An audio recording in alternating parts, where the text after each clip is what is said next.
Army at mga rebeldeng NPA nagkasagupa sa Rosario, Batangas. Umaabante sa balita si Abante reporter Nilo Del Carmen. Nagsasagupa ang mga tauhan ng Philippine Army at mga miyembro ng rebeldeng New People's Army sa Rosario, Batangas. Ayon sa report, nagsimula labanan sa dakong alas 3 ng hapon na makatanggap sa umbot ang militar na may mga armadong grupos sa barangay San Isidro.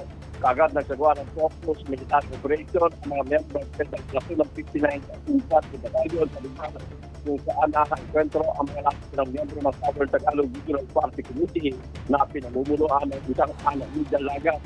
Nagkaroon ng ginagawang palitan ng putok ang militar at ang mga rebelde at saka tumakas.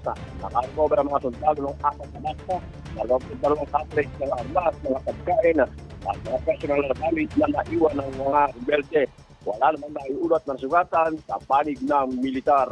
Ako, si Nilo Del Carmen ng Abante Radio. Ito ang balitang mabilis, mawangis, walang mintis.